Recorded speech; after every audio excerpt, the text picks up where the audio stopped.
what does it really take to do a PhD?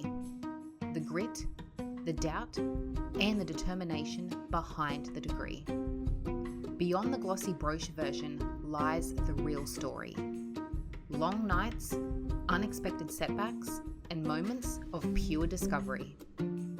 This week, Kaitlyn Gregory gets candid about the PhD journey, the challenges, the identity shifts, and the lessons learned along the way.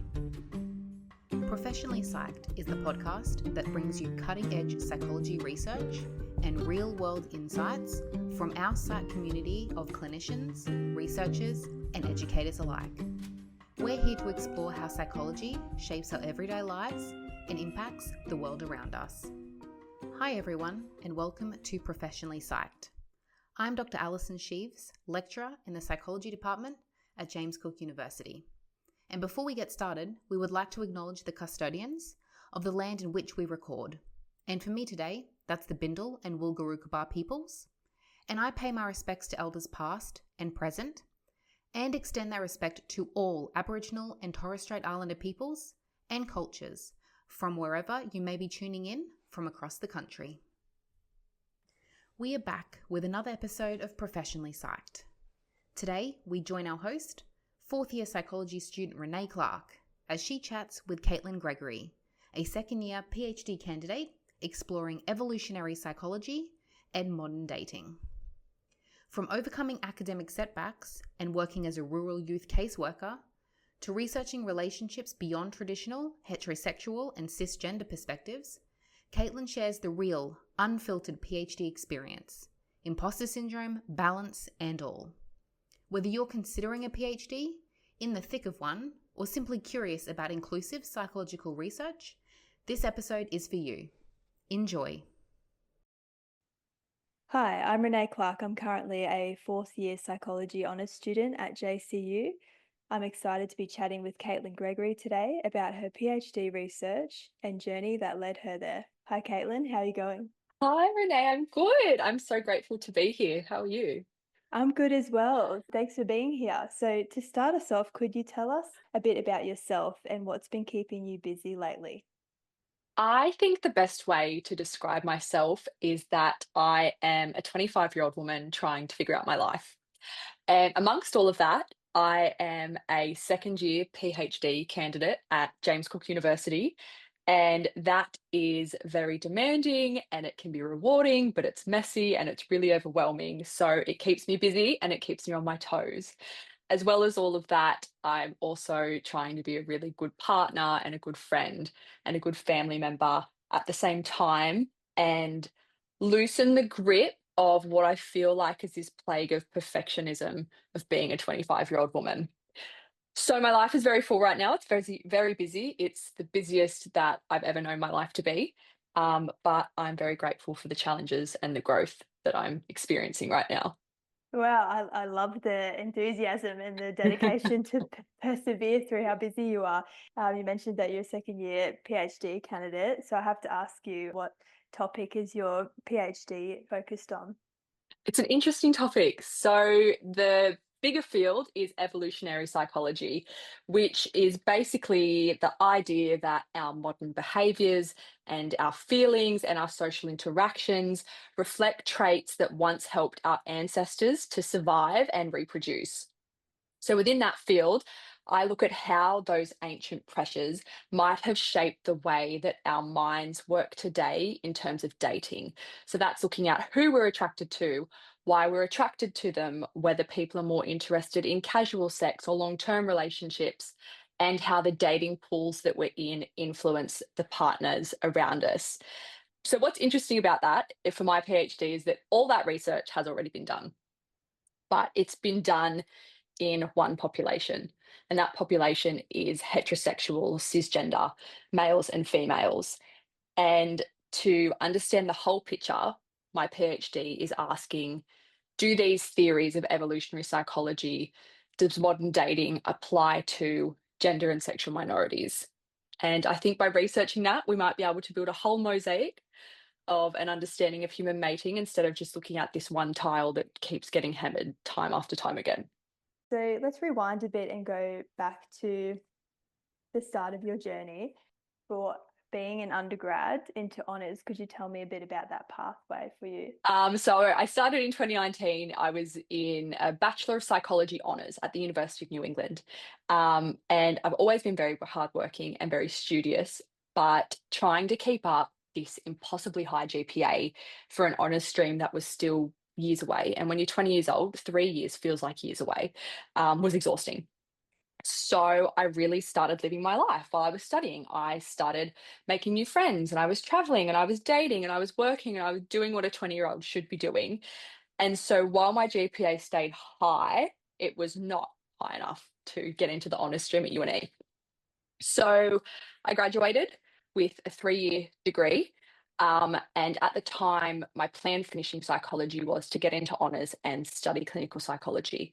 And so suddenly I was just faced with this reality that that was not happening. I was like, I haven't gotten into honours, that's it. That's that shot gone. I took my first job post-university 10 days after I graduated as a youth caseworker in regional New South Wales. And that taught me a lot about resilience and keeping your word and perspective. But it also showed me that maybe the mental health and clinical psychology pathway wasn't for me. And around that time, someone very close to me who knew that I hadn't made the honours stream said to me, well, you're never going to be a clinical psychologist anyway. You didn't make it into honours. And that really stung, but it was also the fuel I sort of needed to get where I am today. So I'd been working in this job as a youth caseworker for about, oh gosh, not even 6 months. And I applied to all the honours courses that I could. And I'm so grateful that I got accepted into JCU. And that really put me on the path that I am now in my PhD. Mm. Yeah, it sounds like that experience you had as well doing youth work out in rural New South Wales helped as well. And it sounds like you proved your friend wrong there a bit by showing the resilience to get into honours. Yeah, I So, did. yeah, with that said, um, interestingly, tying back to your topic of in your PhD, what drew you into this research topic? Well, as you would know, being a fourth year student currently, when you start your honours year, you get a list of topics, and I think you rank your top three. And the second I got the list, there was one that just popped off the page, and that was modern dating from an evolutionary perspective. I've always taken an interest in sex and dating and relationships, so I was like, this is me. And I'm very lucky to have been given that topic. And I was supervised by Dr. Charlie Topping and later Dr. Madeline Pardon, who, in any field that I've ever worked or studied in, have been two of the most phenomenal mentors that I've ever had. And they took me seriously. They answered my endless questions and they gave me confidence as a researcher. And they sort of opened up my world and they helped me realize that there were more interesting things, maybe in psychology, than I initially thought that there were, that needed to be studied and needed to be looked at. So, for the first time in my honours, I felt like I wasn't just consuming the knowledge of psychology, but I was actually contributing towards it. And that was something that I really enjoyed. So that made me Wow. realize that a PhD might be my pathway. And I had Charlie and Mads to back me in that. And my now PhD primary supervisor, Dr. Helena Radke, who is fabulous in her own right. And that led me where I am now. Yeah, sounding, I hear that having those two really supportive supervisors helped quite a bit. Yeah. And so with that, I'm curious to know, how are you juggling doing full-time PhD work and also juggling your other activities on the side? Well, I sometimes juggle it very well. And I sometimes don't juggle it very well. And I think that is the reality of doing a PhD. So I work part-time. I work Mondays and Fridays. So those days are reserved for work. So my PhD work really happens in between those 2 days. And they can look very different depending on what I've got going on in the week. So I sort of work really hard from Monday to Friday, and then my weekends I protect fiercely as time for me and my friends and my family and my relationship. Because what I sort of learnt in my undergrad was even though I didn't get the GPA that I wanted for the honours degree, is that I spent a lot of my weekends behind my laptop trying to do the best I could and putting in all this effort. But what I realised was that's a really quick way to burn out. And that's a Mm. really good way to maybe not do the best that you can because you're giving too much of yourself to something. So I really spend my weekends nourishing my heart and my soul and my body and my relationships. And sometimes it's a great balance and sometimes it's not, and you really just take it as it comes. I like hearing that you're accepting when things don't go perfectly as planned, and it sounds like that you adapt and grow through it. So that's encouraging to hear for people that are thinking about taking on a PhD. I'm curious to know what has been the most rewarding part so far of your PhD. There have been lots of rewarding parts of my PhD, and there have been some not so rewarding parts. But what I've really enjoyed is contributing to a field of knowledge that has really been exclusive and really left out a whole group of people. And it feels really good to try and not just include gender and sexual minorities, but really try and do good science and ethical science and ask people how they want their voices to be heard and to really display that in an authentic manner. It's also really exciting when you find new gaps in a field and you go, oh my goodness, that needs to be filled. That comes with its own things because then your mind's trying to go down this rabbit hole, but you've got to remember what your current research focus is. So I've been taught to write down my ideas and keep them away for later. And also just things like, I'm working casually for the university, and that is so exciting because that's not something that I could have ever imagined, but something that I really do enjoy doing. Yeah, it sounds like you take on a lot of challenges, and you mentioned before that it's easy to go down the rabbit hole and lose yourself in your work. And you mentioned earlier before about how you overcome burnout by taking those weekends for yourself. But I'm also wondering about other things that people experience, such as imposter syndrome, and how, if you have experienced that, and if so, how have you overcome that? I have certainly experienced imposter syndrome, and it's something that I'm still grappling with. And I think it's something that I will grapple with for quite some time. It's really great to go, wow, I'm in this PhD, but then when you sort of listen to the noise around you, and you go, wow, but this person's a better researcher than me, or this person's a really good writer, and I want to be like that. Um, it's really easy to go, I don't belong here. And I felt this in your first 6 months of your PhD. You do a confirmation of candidature, and I was confident when I did it, but my goodness, leading up to it, didn't I feel like I don't belong here?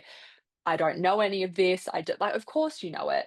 I've earned my way to be here, just like everybody else who's done a PhD or who has done whatever pursuit in life that they've chased has put in the effort to be there. But imposter syndrome is very real, and you just have to back yourself. And I think it's that simple, is you just have to take a moment to be like, I'm here and I've put in the work to be here. And sometimes it's an intelligence thing, and I go, oh, maybe I'm not smart enough to be here. Of course I'm smart enough to be here, I'm here. But a PhD isn't about intelligence, it's a marathon, and it is a game of persistence. And so if I can persist, then I deserve to be here, and hopefully we can kick imposter syndrome out of the way. But for now it's here. Mm, that's really interesting. It sounds like you use a lot of reflection to help yourself overcome imposter syndrome. And so, for students considering a PhD, and you've explained sort of what that entails, what's one piece of advice you wish you had known earlier? The best thing I've started doing in my PhD, and something that I wish I'd started earlier, is what I call the art of chipping away. And so what that means is, it's very simple, is that you consistently take small attainable pieces of work and you do them slowly over time. And it's amazing because you start with this mountain of work and then you look back and you've made them into these small manageable piles that you can actually get on top of. So that's like my number one thing. But something else I found really helpful, because a PhD is an absolute roller coaster, is the rule of 3. So I didn't come up with this, it's something that I heard somewhere else, and it goes like this. So a third of the time, you're going to feel great. You will feel motivated and productive, and everything's going to be flowing. A third of the time, you are going to just feel okay. And so you're going to be showing up and things are going to get done, but it's not going to be magical. It's not going to be unicorns. It's not going to be sparkles. And then another third of the time, you're going to feel flat and unmotivated and wondering why you started. I've certainly throughout this PhD and through life been in all 3 of those thirds, and they're all normal, and it's okay to be in every single one of them. And I think the trick is to not panic when you're in the bottom third, because it doesn't mean that we're failing. It means that we are human.